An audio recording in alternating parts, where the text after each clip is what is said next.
No matter if points are gained or points are lost, there will be much to discuss. For analysis regarding tonight's Winnipeg Jets game, here are Dave Manouk, Ezra Ginsburg, and your host, Drew Mandel.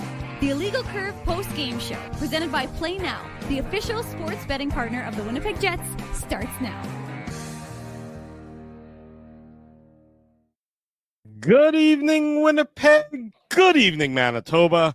For all those joining us live this evening on our YouTube channel and all of our social media platforms, we say good evening, universe, and welcome to the Illegal Curve Hockey Show. Pardon me, the Illegal Curve post-game show, to be more exact, where we're here to discuss the LA Kings defeating the Winnipeg Jets 2-1 in overtime, a game where you got to see the stifling, smothering style of the LA Kings on display for much of the 60 minutes of action. The Jets, of course, get a late power play goal to send the game into overtime, where the Kings, on the strength of an Adrian Kempe OT winner, defeat the Winnipeg Jets. Along with Dave Manouk and Ezra Ginsburg, I'm your host, Drew Mandel, here to discuss tonight's contest. Special guest to join us off the start. Pickles for me, pickles for you. Eric Howardchuk, welcome back to the Illegal Curve post-game show. How are you? What's up, boys? How are things? Welcome to Winnipeg. Nice of you to fly in for Connor Hellebuck night tonight. Absolutely. No, you know, I thought it was a great game. I don't think anyone emptied the tank tonight because we're going on back-to-backs tomorrow. So I think the Avalanche on deck. I think it means a little more, especially after last year in the playoffs. So I'm okay with getting a point out of tonight, and I just hope the boys bring it tomorrow.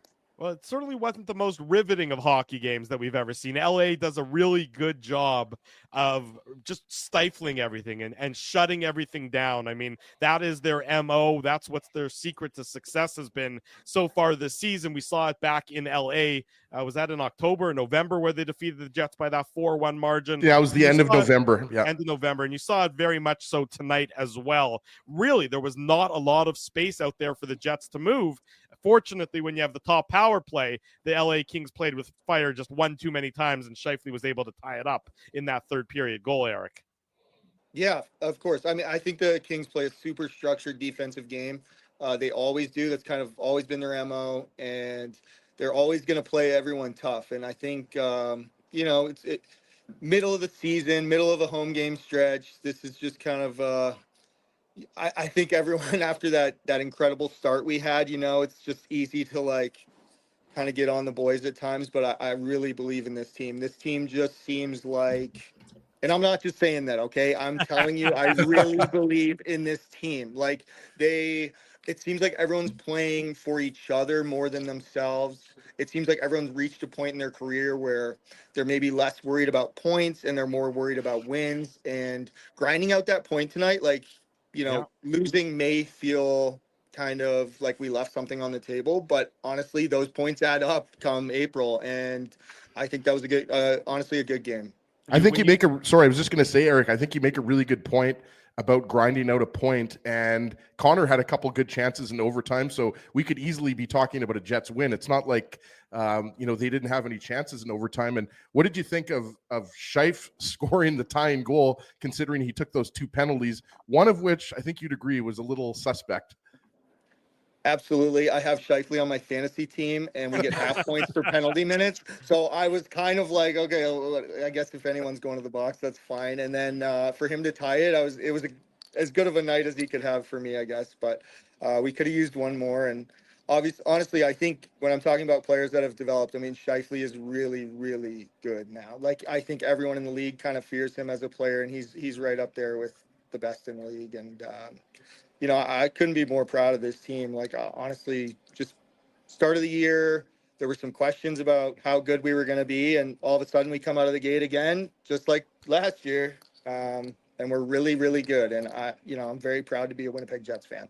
I got to ask you, Eric, were you coming in, for these two games already, or did you decide to come in when they announced that it was going to be they were going to salute Connor Hellebuck and everything else?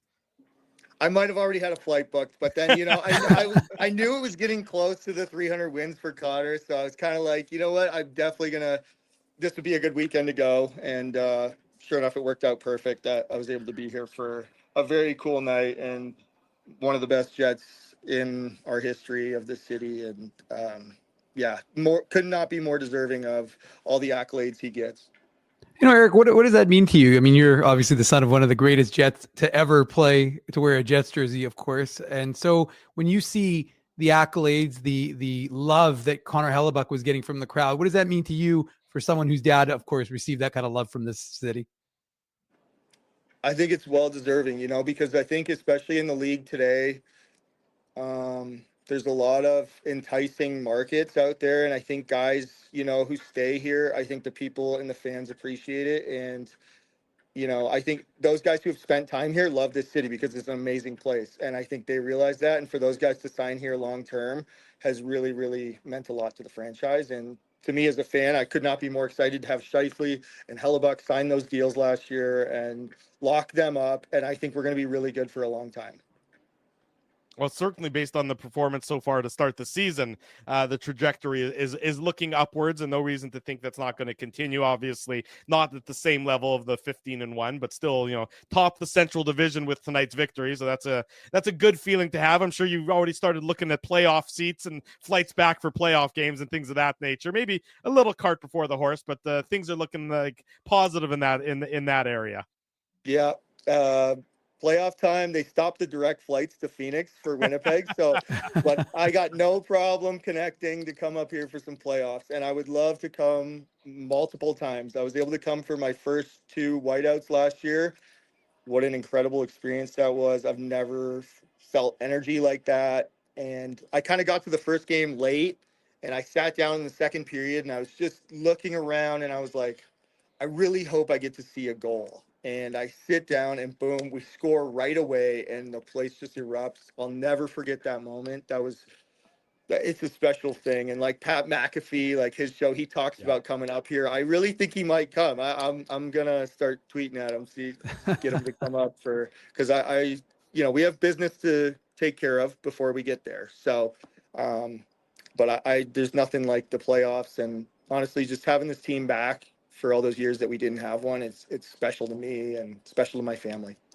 And for very good reason. I mean, I'm sure it must be, it's emotional for Jets fans just to walk past the statue. So it must be even more emotional for you, given that it's your dad and the legacy that he leaves here in Winnipeg and that it continues on. I'm sure it must be very special for you and your family and everybody else. I get absolute chills every time I walk by it. Even when I see it in pictures, and I walked by it today and there's people taking pictures in front of it, and I'm trying not to get emotional right now. And honestly, it is very, very cool. They did not have to do that, but the people of Manitoba and the Jets organization have been so incredibly kind to my family. They were always so kind to my dad, and we have nothing but love for this city. And obviously with the foundation, we're running our game day experience program, and we're sending kids who otherwise might not get to go to games. So we're trying to make an impact and give back a little bit to a fraction of what the province has given us. And I could not be more proud to have had my dad have this legacy here in Winnipeg. Beautiful. Very well, Eric, very hold well. that thought. We have Scott Arneal joining us on the program now from the Matt Frost Media profile Center. would change, especially down one. Where are you at in terms of seeing your team's growth and playing the right way all the way through? Yeah, I think that's always something.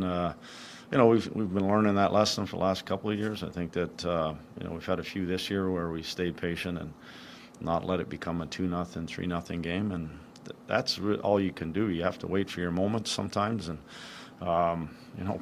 we spent a lot of time in their end. We just had to continue to grind and hope that either it was a goal or it was a power play situation, and we got that. And I just I like the way we played that game. Just one on the OT goal. It looked like your guys had been on a while. They were trying to change. They might have had a schmozzle at their bench. What did you see? Yeah, they got off in time. We weren't sure about that, but we were trying to do the same thing, and the puck came out to the weak side obviously pretty quick, and you get caught. That's the problem there when you're trying to make those changes. It's almost like who gets there first type thing. Where did Dylan Samberg have his biggest impact in the game, Scott? Wow, I think there was a lot of things. Obviously, he saw a lot of minutes against their top players, and you saw his ability to close and take away space. I like the way, just how fast, actually all our D, I thought they did a good job on transition. We got going in the other direction in a hurry. I thought he did that well. Obviously penalty kill, that he's going to be a big key there, and you saw it. So there's a couple of big stops for us that way. How important was it for him to, he gets a shot block right away. Just to kind of get Yeah. the first one. It gets looked like it got him in a place with no padding, but just to get in the lane. I was hoping it was up high in the shin pads, but he's not going to shy away from that stuff. He's going to head right towards it.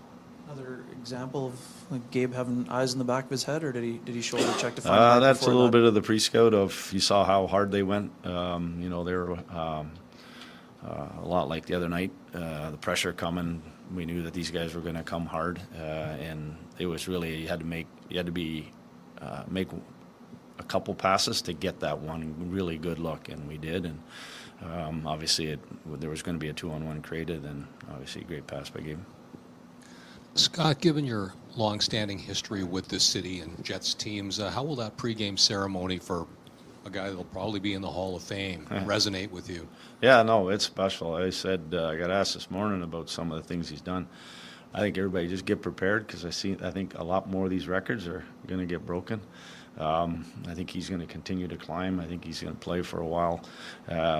He's just, when special players come around, like the guy at Edmonton, the guy in Pittsburgh, guy in Washington, for fans to be able to watch that, to be in the building, to see that on a nightly basis, that's special, and, stuff you'll remember. You kind of touched on it, but what do you think your team did to kind of tilt the ice? It felt almost inevitable you guys were going to tie that up. What do you think you did to kind of take? Well, the biggest thing is that we knew that they weren't going to give us odd man rushes. They weren't going to give us free looks. It wasn't going to be, any freebies. It was going to have to be earned. I think I just looked at it. I think we were 5-on-5. We were 5 minutes to their 3 minutes. That means we got through the neutral zone. We didn't do a great job in their building.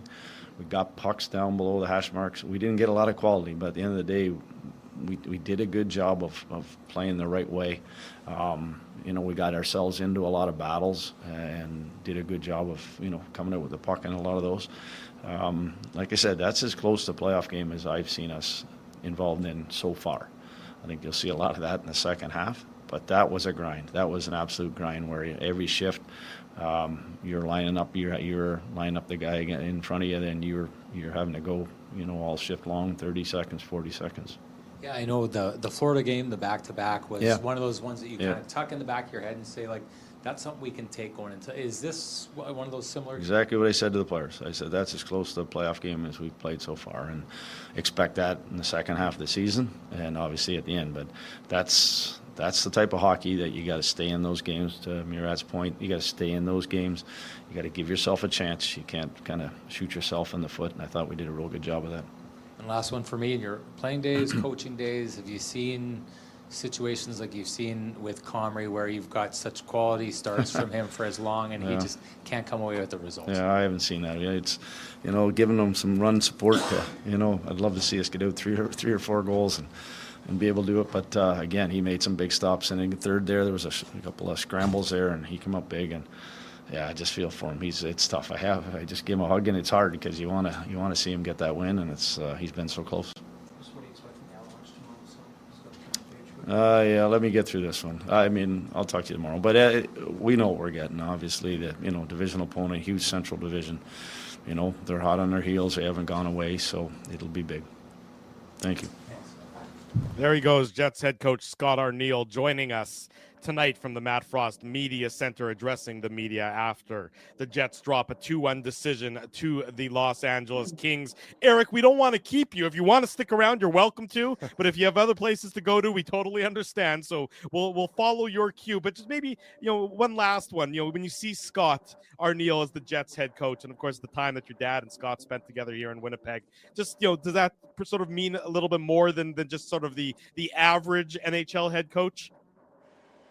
Yeah, of course. I've known Scott since as long as I can remember. So, my dad had incredible respect for him. They were great family friends, and later in life, he spoke at my dad's funeral. He's part of my family, so, to see him get this job, it's very deserving, and I think the players are showing that and playing hard for him night in and night out. And no, I couldn't be more happy for him and the whole organization. Honestly, he's a great guy. He's Winnipeg through and through. What else do you want? Not much more than that. What I want is some pickles. So tell the audience. I'll get. You can do a free plug. Where do you get the pickles? We're at we're in most co-ops. We got a limited stock left, so we're in some of the co-ops, Red River co-ops, and we're at Hargrave Street Market, DeLuca's.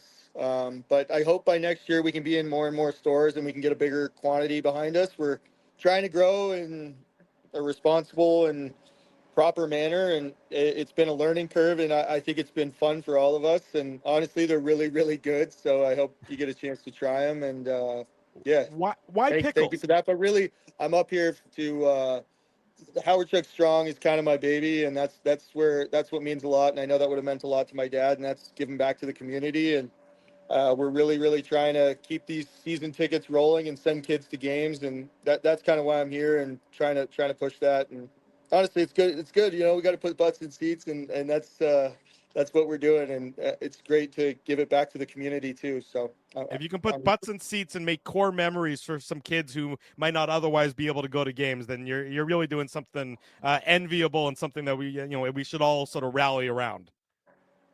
Yeah, absolutely. I mean, we are. I'm so glad this team's back, and I just want to fill the building, and I think they're putting a good product out there, and we got to support them as best we can. And yeah, it's a great place to be and live and grow up, and I'm just happy to be back here as often as possible. Eric, if I could just jump in here for 1 second. First off, I will definitely be trying those pickles. I'm a huge pickle guy, so I'm definitely going to be picking some of those up. But I'm also going to be picking up some of that Howard Chuck Strong gear, because that logo is a 100 out of 10. It is chef's kiss. I absolutely love it. It is perfect. And I think there's a lot of other people that are seeing that, you wearing that, and they're going to pick some up as well. So just wanted to get that in there. The pickles and the Howard Chuck Strong gear for sure. Thank you for that. No, the logo, I mean, honestly, the statue it's so beautiful. I was like, you know what, we got to kind of incorporate this into the foundation. And yeah, the logo kind of came out, and my buddies in Scottsdale from Neverland Country Club helped me out and came up with this hat, and Wind Dogs helped me with the hoodies and the t-shirts now. And I'm trying to keep it as local as I can. So it's awesome. And it's great to be putting some cool products out there that I'm excited about, and it's fun to do. Well, this time of year, Scottsdale really does become Winnipeg South. There's no shortage of Winnipeggers who make their way down there to avoid some of the lousy weather and get out into some good weather. So I'm sure you can pick them out quick. They got the shorts on when it's 40 degrees Fahrenheit. Yeah, in the pool. The pale legs. Right. I spot them a mile away. Oh, you've seen my parents then, have you? You've seen them recently, have you? I think so. Eric, thank you for this. It's great having you jump on. You have an open invitation. Anytime you want to join us, anytime you got something you want to say, just reach out to one of us and we'll be glad to send you the link to jump on with us. Awesome. Thank you, boys. Can I just say one more thing to Eric? Yeah, go for it. Just so you know how the Howard Chuck name is revered in my home. My son, who's 5 years old, Ruben, we've got a picture hanging up in his room, framed portrait of your dad, because he needs to know the best player that ever played in this city and one of the best players to ever play the game. So just thought, no better time than now having you on the post-game show to let you know about that. That's really, really cool. I get stories like that occasionally here, and it just blows my mind. I mean, I played pond hockey with him. I saw some of the skill. I didn't get to watch it when he was playing, but I was a goalie. He would light me up so quick on that ice. It was crazy.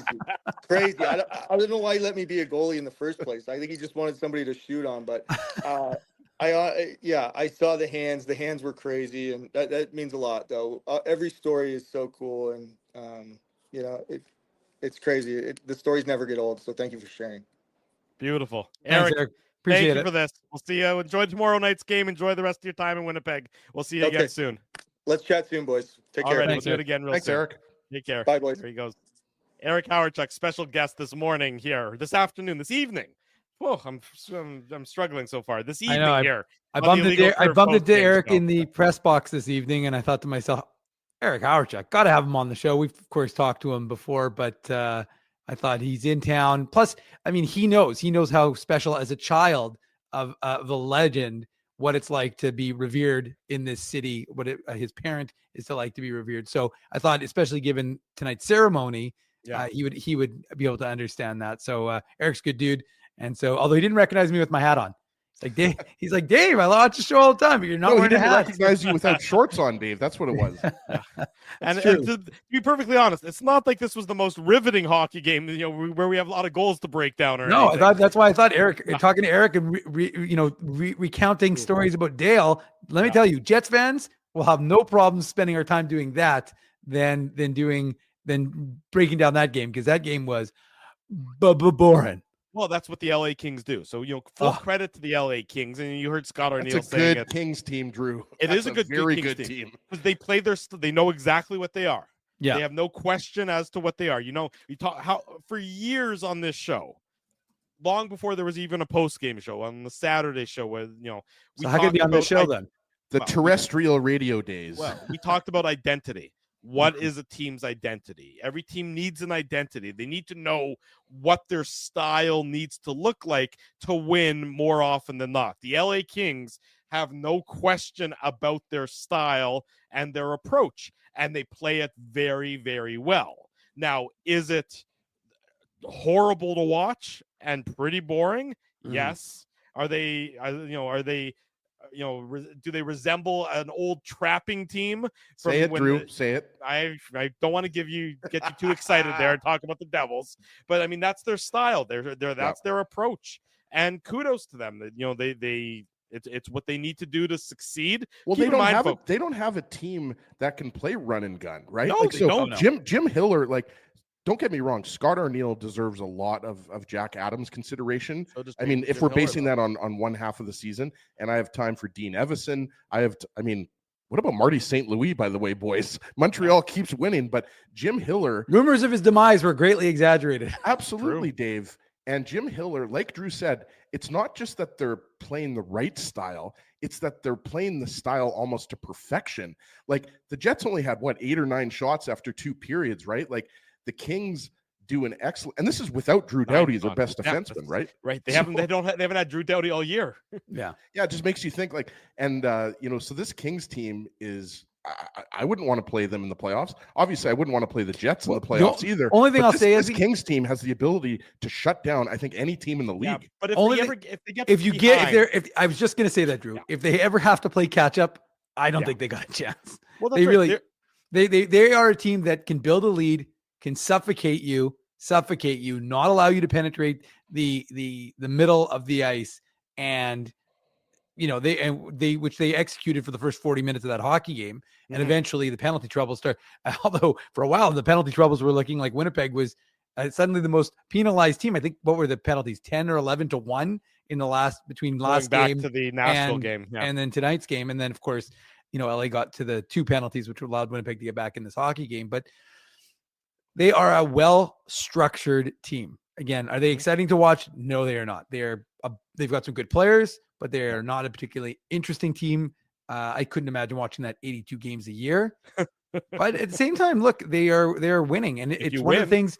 Well, I was going to say, Dave, that's Kings fans might not like watching the style that they're playing, but I think that they're liking all these wins that they're piling up, right? Well, the other thing that's worth that we've talked about a little bit, but we're at the midpoint of the season, and the Jets are one of the top teams in the Western Conference. The Capitals are one of the top teams in the Eastern Conference, and the Kings. So all the teams that were involved in the Velarde, the Pierre-Luc Dubois love triangle, Kemper trade. But you'd think that LA, who really got hosed on this because Winnipeg did well, Washington, Dubois has been playing well. Apparently he was a beast in the game against Vancouver. Yeah, so Washington's been doing well. And you'd think that LA, the team that kind of got hosed, would, because Kemper has also been injured. I mean, he's been on IR a lot, and this isn't King's lunch, guys, but they also are still doing well. So it is interesting that Kemper's been fantastic, Dave. No, I know, but he's also what's that? A win-win-win for everybody. Yeah, it's just very rare that you see 3 teams all having success when especially given the fact that it was seen as at least the Kings were kind of the big losers. But again, which is why you don't judge things until you've seen it play out. Well, you know what? With the defense they have in front of their goaltending, and the defensive consciousness that permeates that entire team, there's a reason why they can succeed. They being the LA Kings in this instance. Yeah. All righty, let's get it. There's only like 3 goals to break down, so we got lots of time to give it because what are we going to break down? We'll spend 10 minutes on every single goal, boys. Well, we got to give Matty Prefontaine his kudos because there you go. Let's break that down. Well, okay, let me press the button first, and then we can start. Well, hold on. Technically, if we're talking about something that happened in the pregame, should we hit the button before or after? Well, that's a good question. We really should have discussed that before, but for the sake of now, so I don't forget, let's hit the button, and then we'll move on. Okay. The Play Now game recap.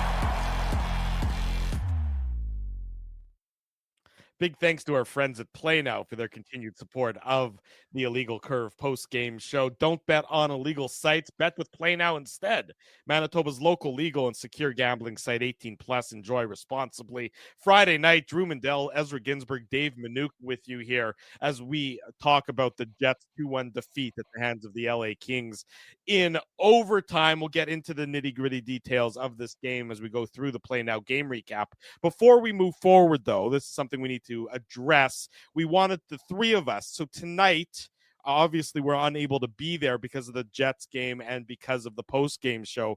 But tonight is the celebration of life for our good friend Ted Wyman. As many of you may know, Ted passed away after a courageous and valiant fight with cancer. Probably about 6 weeks ago, 8 weeks ago now is when Ted passed away, right when the Bombers were still in the midst of their playoff and Grey Cup run.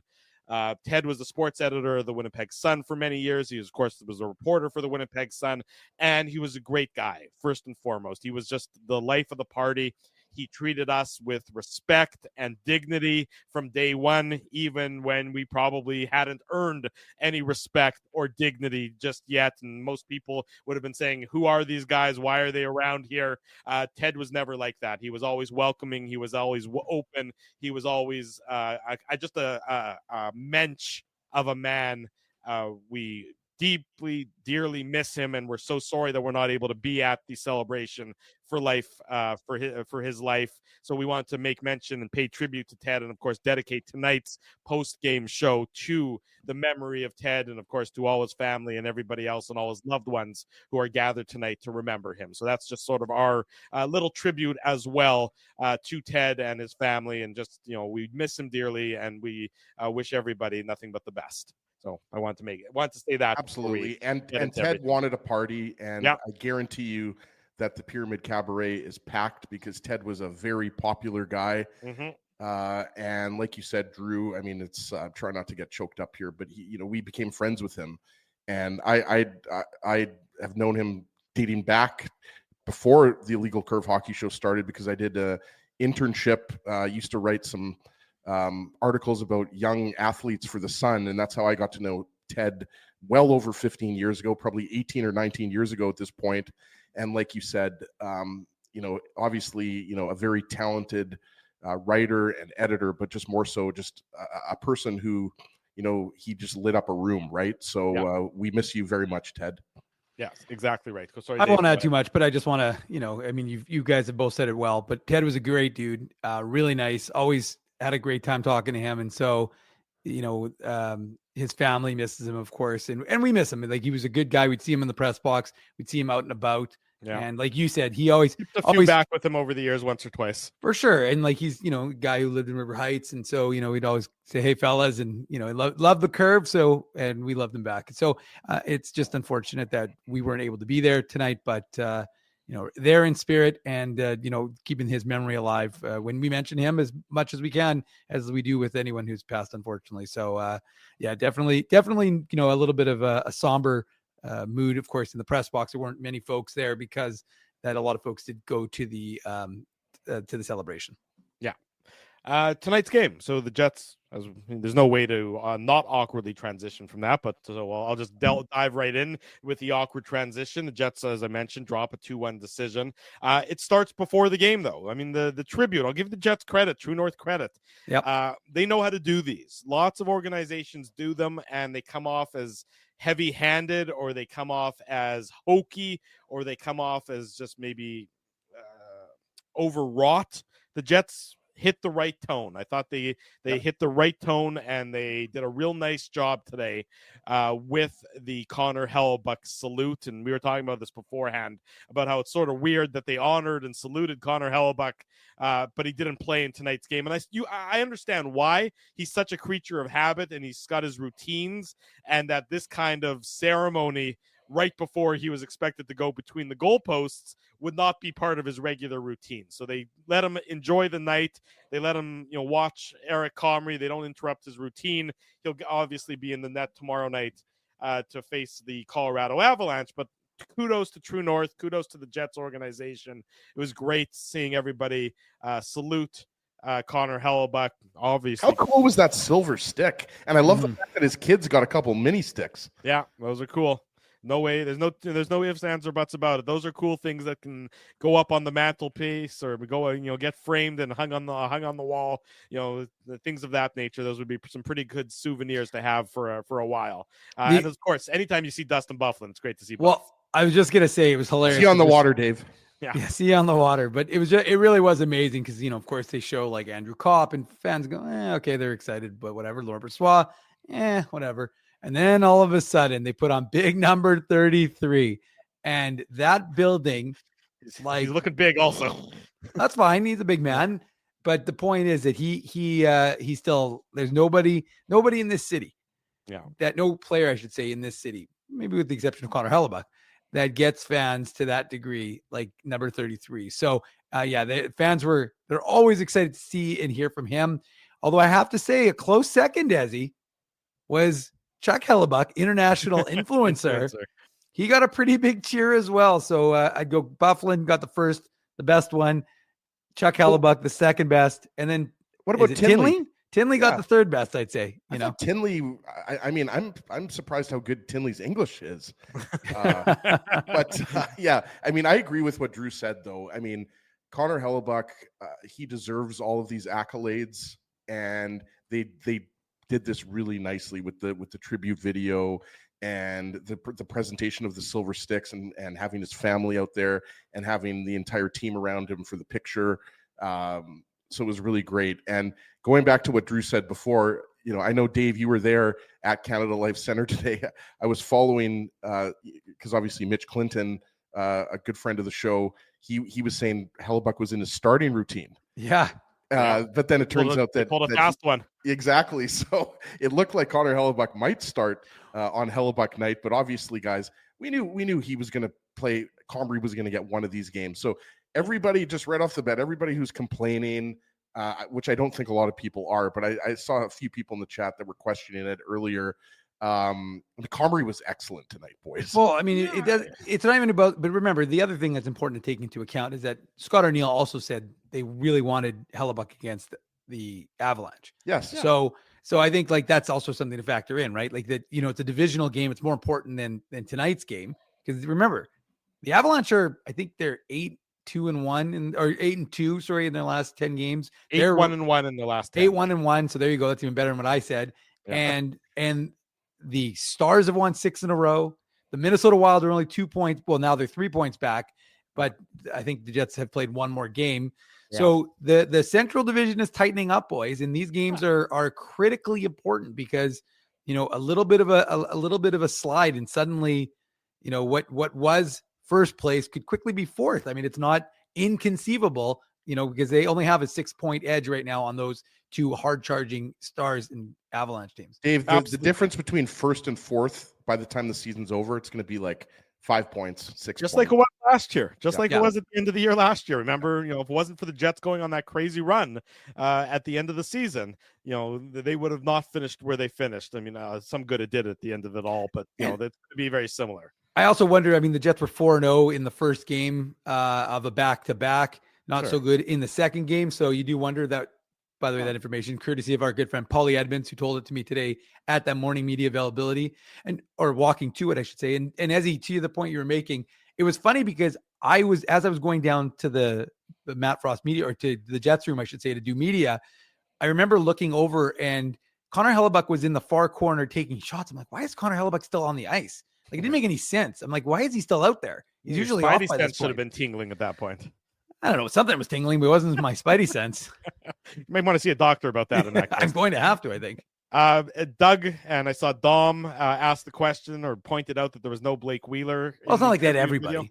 They didn't have everyone, and I would suggest that when it comes to Mr. Wheeler in the organization, time will eventually heal all wounds, but we might not be at that point in time just quite yet, where I think those wounds still might be a little raw, and maybe we're giving both parties distance. Hold on, Drew. You can ask him yourself. Special guest Blake Wheeler coming on the show. No, but I mean, Dave just mentioned it, guys. Like, what did they have? They had half a dozen players, 8 players, or something like that. Like, yeah, exactly. So like there was no Chris Thorburn either. There was no but I mean, I didn't see Brian Little either. I mean, there was like a bunch of players.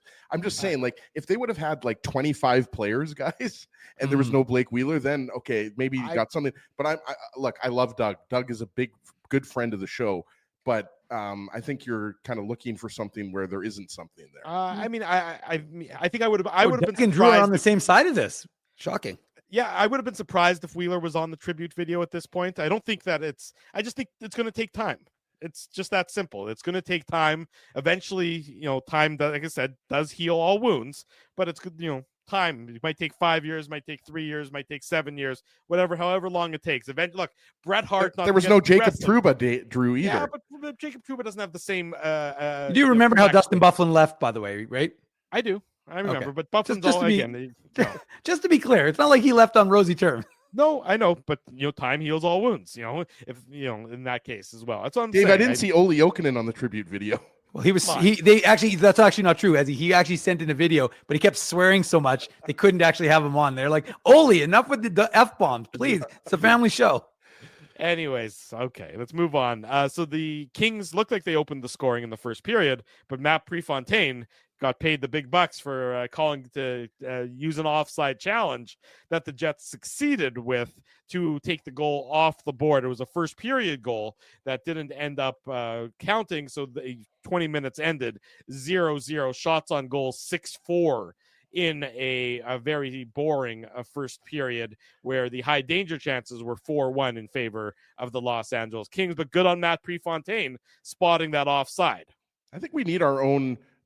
Matt Prefontaine deserves his own bumper, just like Dave Minuk has his own Minuk Moose Minute bumper. I think Matt Prefontaine successful deserves offside his challenge. Yeah, with Matt Prefontaine. Yeah, and there was also Dave had a very funny tweet that there was going to be a Matt Prefontaine appreciation ceremony eventually with all of the goals that have been overturned based on his work. But one of the funniest parts was I was watching the game with my kids.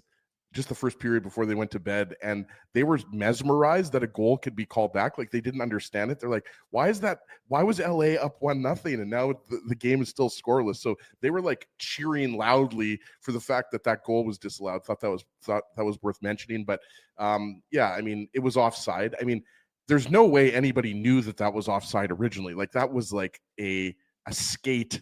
It was very close, but it was offside. There's no question it was offside, but it also wasn't like it was a fair bit of time before the goal was scored. I mean, exactly. It's just anytime the puck enters the zone now, they're just looking for that. Like, they're freezing that play and always looking at it. The only thing I will say though is that it was more obvious in the building because Mike and Weber, who sit just to my left, were both like pretty vocal, like that's offside. Like as the play started. Were they talking to Matt Prefontaine directly, or were they Matt just Prefontaine what they do is they have a little listening device so they can hear what we are saying, what kind of brilliance that we are sharing. Also, Dave just dropping Kenny and Mike, humble brag over here. I'm not so sure that'd be my humble brag. Connor Hrabchuk on my right. Now that's a humble brag. Judy Owen on your left. That's a humble brag. What's that? Judy Owen on your left. That's no. Judy wasn't there today. I know, but normally. Yeah. Normally, Judy would be on my left. That's correct. The power rankings of humble brags, Ken and Mike are way down on the list. Fair enough. In any event, 0-0 after 20 minutes. And by the way, 0-0 and just a boring hockey game. Yeah, well, you could say it for every period. It was pretty boring. I texted first- Dave. I first two periods. texted Dave. There was one play. The one high danger scoring chance was David Gustafson made a beautiful. He was on the sideboards. He made a beautiful backhand pass. Yeah. To Morgan Barron. To Morgan Barron. I almost Yeah. said Rasmus Kupari. To Morgan Barron, which resulted in a really good scoring chance. Aside from that, I didn't see anything really to write home about from the Jets. But it was a nifty little pass by Gus Bus, Dave. That was. He's playing, and he's playing pretty decently. With Appleton out of the lineup, he's had this opportunity, and he certainly hasn't looked out of place. Now, that's the reality of the Jets' fourth line is that those guys are all. None of them look out of place right now. Whatever happens when Mason Appleton's healthy again, time will tell on that front. But I think there's an argument to be made that Iafallo stays on that third line, boys. He was great tonight, and I think he's been fantastic for several games now. Yeah. And I mean, look, consistent. There's a good chance Appleton goes back to the third line because those guys have played so much together. But I just think that there's argument to be made that Iafallo has earned the right to stay up on that line. That's all I'm saying. No argument from me there, Ezzy. I think there's certainly you don't argue, Drew. Argue with me. No, you don't have to rush Appleton back, is what it boils down to. The Kings open the scoring at the 4:39 mark of the second period. Alex Turcotte gets his fifth of the year, assist to Adrian Kempe, and Moverare gets the secondary assist on this one as well. Jacob Moverare, the defenseman.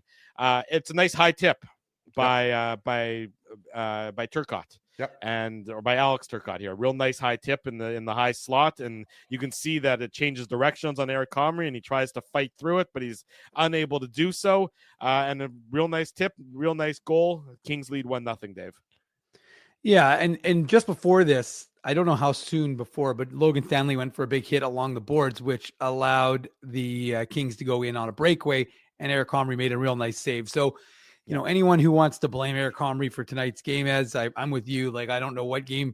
Like, as someone pointed out, I think it was maybe Dan on the broadcast. 11 goals. Jets scored 11 goals in his last 7 appearances. So, for a team that averages 3.5 goals a game, right? Right. So it is unbelievably bad luck for And look, I don't know what the Jets' expected goals was.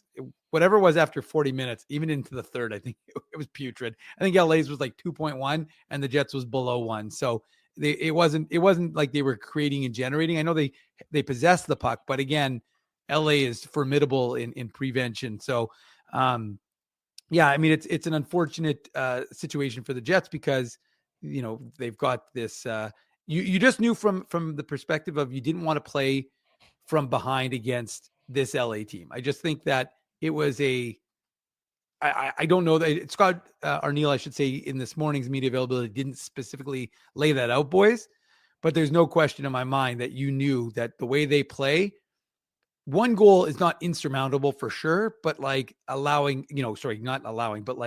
in going down by more than one would have been, I think, probably a little bit of a death knell in this game. But yeah, it's just like I don't know who to, really isolate. I kind of thought the Jets had good positioning, and then, just a quick, I like the fact that the Kings moved it quickly, and I think it was a bit of an unexpected kind of turn and fire. Yeah. And there's a bit of gap between DeMello and Turcotte, and it ends up with a nice deflection that, Comrie reacts, but he's just a fraction of a second too slow. And again, I don't know that he was anticipating that turnaround shot, but good on the Kings, because sometimes when you just try something a little different, you don't try and do the predictable. It ends up, getting the Jets a little bit caught off guard. And I think in this instance, I think it was Kempe, right, who took the initial shot. Yeah. And then Turcotte makes that nice deflection with a little bit of gap in between him and DeMello. Honestly, guys, I think, Dave mentions there's a bit of a gap between DeMello and Turcotte, right? But Turcotte's coming out so high, Dave, that, like DeMello, like, I just think it's a beautiful tip. And I really don't think Comrie has a lot of chance on that, right? Because like you said, Kempe's spinning around at the blue line and he's putting the shot. So Comrie goes down, which he should, because it would be a low shot. And then it's a tip by Turcotte up high, right? So I think sometimes you have to just say, like, that was a nice goal by the Kings. Yeah, I would agree with you, Ezzy. That's exactly what it was. It was just a nice goal by the LA Kings. They make it 1-0 at that point. The Jets, specifically Mark Scheifele, begins to run into some penalty trouble later on in the second period. Scheifele takes 2 tripping penalties, one at the 12:30 mark, another one at the 17:47 mark. But the Jets PK, perfect on the night, 3 for 3. Maybe a sign because Dylan Sandberg's back in the lineup, but that penalty kill certainly is a lot better when he's in the lineup. I thought he didn't miss a beat in coming back and being sort of the Dylan Sandberg we've grown to know and love and appreciate for what he brings to the Jets defense, and plays a different style than almost all Winnipeg Jets defensemen, all other Winnipeg Jets defensemen do. I'll let Ezzy jump in here, but you might want to read. Did you read Connor Hrabchek's tweet? Because read the stats for Sandberg, who, by the way, was the minutes leader, Ezzy, in tonight's hockey game for the Winnipeg Jets heading into overtime. It's incredible. And Drew, I think, is pulling it up here. Here it is. Dylan Sandberg led the Jets in time on ice before overtime, 22 minutes and 35 seconds. With Sandberg on the ice at 5-on-5. The Jets led in shot attempts, 17-7. Scoring chances, 5-2. High danger chances, 2-1. Expected goals percentage, 66.5%. There's no question Dylan Sandberg is the second most important defenseman for the Winnipeg Jets. Second best defenseman, like I've said, going back to last year. And I think the thing that impresses you, he looks like he's in midseason form. Like, he doesn't look like a guy who's missed a bunch of hockey, right? He just looks half the season. Exactly. And it's those little things where he just knows when to clear the puck. He knows when to take the puck on the PK. He knows when to make his plays. He knows where to put his stick. His positioning is excellent. He's a big guy. He can handle anybody in front of the net at 6'4", well over 200 pounds, right, boys? So it's just great to see Sandberg back in the lineup. It really couldn't come at a better time for the Jets. They need him out there. And with his transformer boot, which Colby got some good photos of, he was talking about he had to make some modifications to his skate to ensure that he was going to be protected. He said he already had protection on his. What? No, go ahead. Finish. I was just gonna say he already had protection on his skate, but it honestly, like, when you actually, Colby took a bunch of photos in the pregame warmup. Kind of neat how they wore those jerseys with the 500, 300. Where are the pictures, Dave? TikTok? They are not on TikTok, as they are on a little thing called the Illegal Curve Instagram. They'll go check that out. Make sure you're following us. But it was just kind of neat to see the speaking of Dylan Sandberg TikTok, though, Ezzy, it was pretty funny when Mike didn't you get? That's why I said that. No, I realized that's why I know that. That's why I was trying to come back to it. But I was just gonna say, good on Mike McIntyre for asking him about it. I don't know if Jets fans saw it. Go and check out if you want to see the full video, which I didn't clip, you can check that out. Mike McIntyre on Twitter did that, or on Blue Sky. Well, but on Twitter he just linked it to I know I'm saying he linked to it, so you can go check it out from there. But on ours, I have a little clip of the Dylan Sandberg while he was recovering from his broken foot, which I talk about. Even Steven he and Drew, he played the first 21 games of the season, missed the next 21 games of the season, but the Jets PK was better the last game, and importantly, because had they given up a goal on any of those power plays, I think it's probably unlikely they came back in this hockey game. So the PK coming up big and the PK improving is not insignificant for this Jets team. Exactly right. An improved PK would certainly do wonders for the Winnipeg Jets. The power play, well, it can't get better than top in the league. And the LA Kings played with fire one too many times. After Mikey Anderson was offering interference in the third period, a couple minutes later, so about a minute and 20 seconds or so after his penalty expired, Alex Laferriere takes a hooking penalty on Nikolai Ehlers, and it's an absolutely beautiful passing play. Connor to Velarde with just as you heard Scott O'Neill say, a pre-scout, knowledgeable backhanded pass to Mark Scheifele, where it looks like he's got eyes in the back of his head, and Scheifele makes no mistake, wiring it into the empty net. And with about just under 10 minutes to go in the third period, the Jets have tied the game up at 1 goal apiece. Right. And I just thought that the Kings were cheating here. Like, I just thought that they were so focused on Kyle Connor, and rightly so. I mean, Kyle Connor is a top goal scorer in the league, and he's on pace for, if he's not on pace for 50, he's on pace for close to 50. And I just thought that they were cheating. And that's why I think Darcy Kemper was so out of position, because the Jets were moving the puck on the right side, and you had Kyle Connor dangling, and then everybody just focused and kind of stopped and thought Gabe Vilardi was obviously going to shoot, and he fooled everybody. And that type of pass to have, I think, Dave, you said eyes in the back of your head on X. That's exactly what it is here. I mean, Gabe Vilardi, I think, knew the whole time he was going to do that. And I mean, obviously Scheifele had the empty net, but just shows you how dangerous the Jets power play is when you have so many different shooting options and you have so many players that other teams have to worry about. So just a great, I guess, misdirection play there by Gabe Vilardi. And of course, Scheifele putting it into the empty net makes it the Seagram shot of the game. Big thanks to our friends at Seagram's for their continued support of the Illegal Curve post-game show. Seagram's 83 is Manitoba's #1 whiskey. Illegal Curve recommended.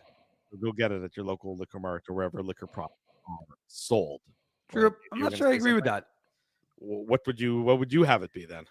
Well, I think the OT winner was a hell of a good shot. Yeah, but I'm not going to get. I mean, we don't usually give it to the other team. I don't know about that. We don't call it the Seagram Jets shot of the game. We call it the shot of the game. And I got to tell you, I think the OT winner was the shot of the game with a goalie in the net, as opposed to no goalie even close to the net. But I will say that, the one thing I was going to say to just add to Ezzy's is that power play is like poetry. It really is. It is ridiculous watching it. And they had chances in that first one that they, again, and I don't remember where the Kings PK is. I should know this because I wrote about it in the pregame report but I think it was ninth. Ninth. Is it that high? No, their power play is high. I think their PK. No, sorry, their PK. Oh no, their PK was ninth, I think. Is it the PK is high and the PP is PK is 10th. So there you go. Yeah. So tied for 9th, as he's right. Tied for 9th with the Devils. So of course, as he knew that. Okay, fair enough. He's going to start regaling us with Stanley Cup. The power play is not good, Dave. I think it's bottom 10. Right. Yeah. So the power PK play is 28th. Yeah, which makes sense, obviously, because they don't score very often, right? But the just a really nice movement, and Vilardi's. I mean, he's got a career high. That was his career high in assists with 19. And Mark Scheifele, guys, 24 goals on the season in what was this game 43? Yep. And if you look at what he had last year, he had 25 in 72. So Mark Scheifele, it's not inconceivable, to quote the Princess Bride, that he could hit 50 this year alongside Kyle Connor. Yeah, that's certainly not inconceivable whatsoever. Bottom half and the back half of the third period, nothing else happened. Both teams seemed quite content to play it safe and get the game into overtime, which is what happened. The Jets certainly had their opportunities in overtime. Kyle Connor certainly had a good opportunity, but the LA Kings come back down the other way. Mark Scheifele is back. Neil Pionk is back, or Scheifele is struggling to get back. He's completely gassed. Far too long of a shift at about 75 seconds for him. Didn't get to change. The LA Kings take advantage. Adrian Kempe.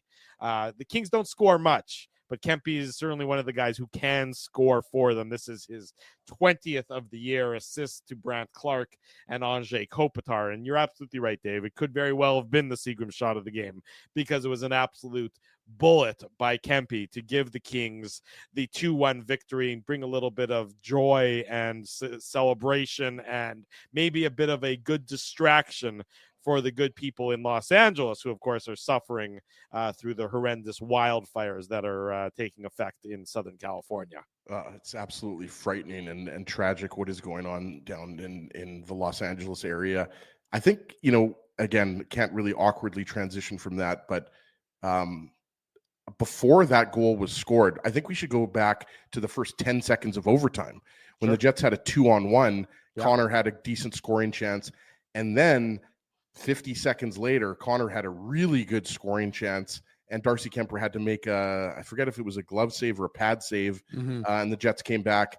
And as Drew mentioned, Scheifele and Connor in a 3-on-3 situation, you're out there a little bit too long, and unfortunately, Connor goes off.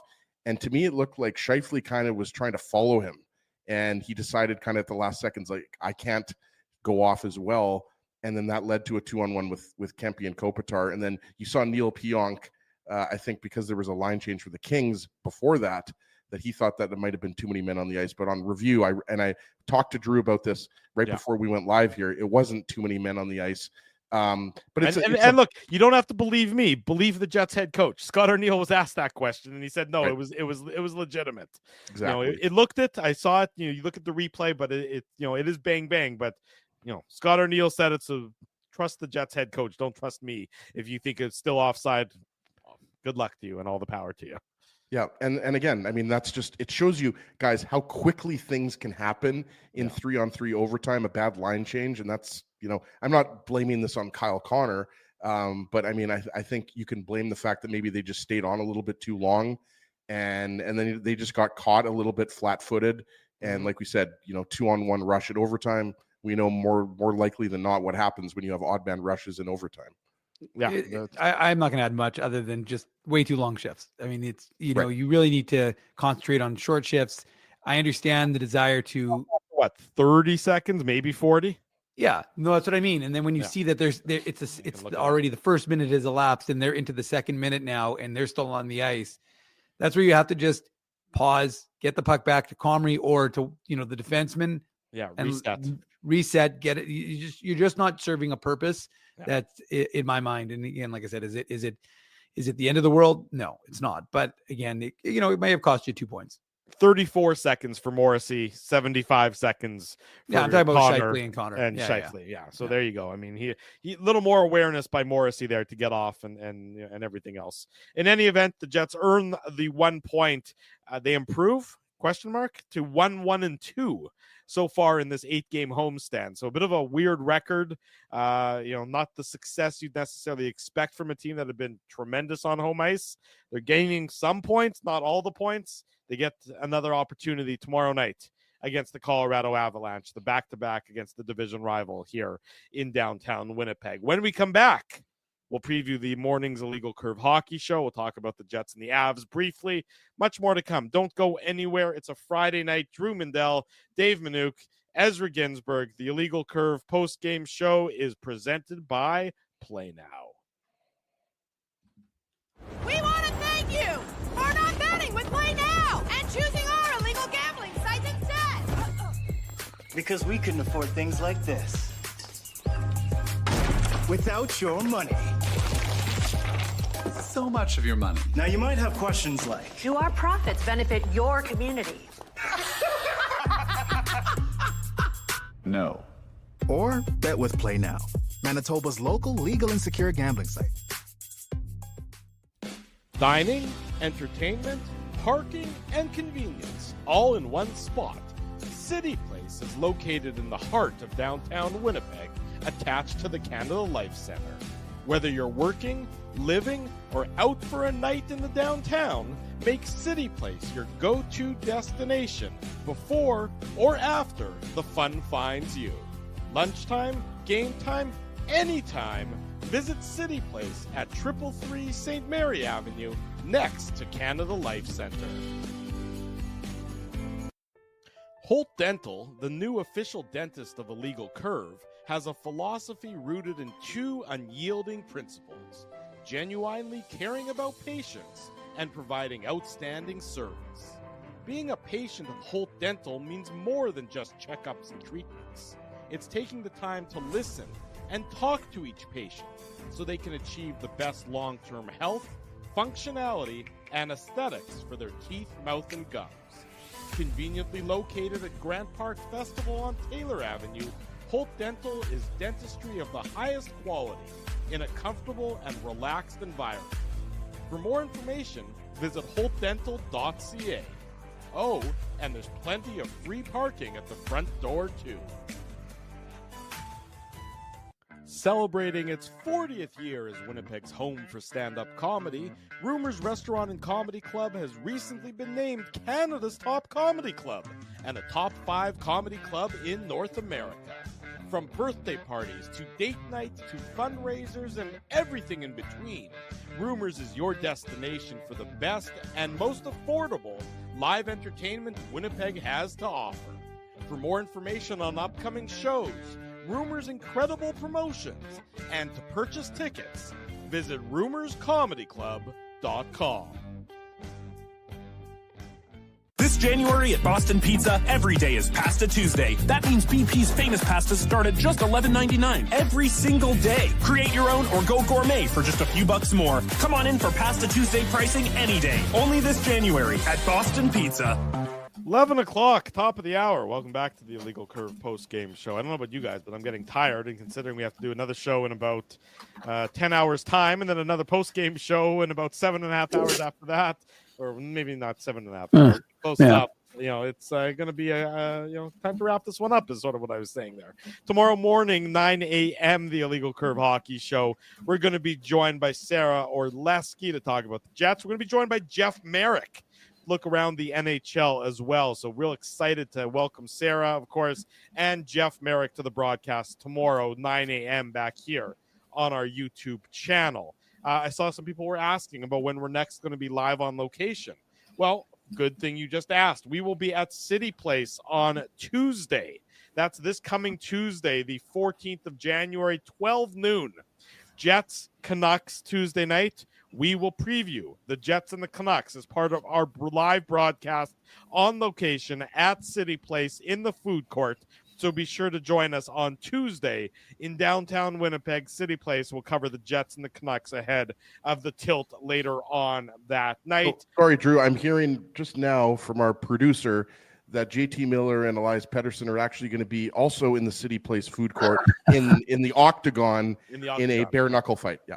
Yeah, good looking. Well, we're looking forward to that. So we can do live coverage of their Octagon UFC battle on Tuesday. So be sure to join us there. True. I'm concerned that Ezzy's hearing voices because we don't actually have a producer speaking to him. So he may be hearing voices. As long as the voices aren't telling him to burn anything, Dave, then I'm okay with that. Wait, Ezzy, was it a voice sound like Timmy? Because maybe he's producing us right now and I'm unaware. I was going to say, what do you mean we don't have a producer? We have producer Timmy. Well, we do only for live shows, which is this is a live show, but a live on location show, I should say.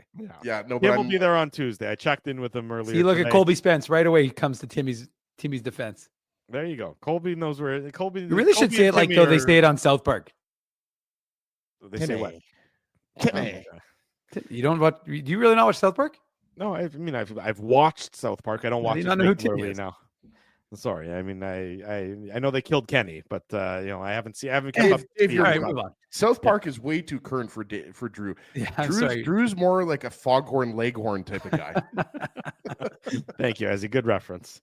All righty. Thank you to everyone for joining us tonight on the Illegal Curve post-game show. Dave, save your Manuk Moose minute for tomorrow. Did you hear me? I didn't say a word. I know. Save it for tomorrow. I want to do it in more detail because the Moose are on a bit of a heater. No, do not hit that button. I'm tired. I'm a bit of a heater, so we'll talk about it tomorrow morning. And I don't want T. Conapoli to be given short shrift. Yeah. So we've already gone. We've got a good show. We've got another one coming tomorrow. I want an extended one tomorrow. You can have an extended one. Don't worry. As he can press the button, he can practice pressing the button tonight after the show ends so that he's prepared for tomorrow. Thanks to everyone for joining us here on the Illegal Curve post-game show. Big thanks to Eric Howardchuk joining us as well. Special guest. That was fun to have Eric on this Friday night. If you haven't already done so, smash the like button, subscribe to the channel, subscribe to the podcast, leave us feedback here, there, and everywhere regarding this fine program. We'll be back tomorrow morning, 9 a.m. Get some rest, get some sleep. We'll see you tomorrow morning. Then we'll see you again tomorrow night. For Dave Manuk, for Ezra Ginsburg, I'm your host, Drew Mandel. This has been the Illegal Curve post-game show presented by Play Now. Until tomorrow at 9 a.m., we wish you good night and good luck. Thanks for listening to this broadcast from Illegal Curve Hockey. For more great Illegal Curve content, subscribe to the Illegal Curve YouTube channel, follow at Illegal Curve on Twitter, Facebook, and Instagram, and visit your online home for hockey in Winnipeg, illegalcurve.com.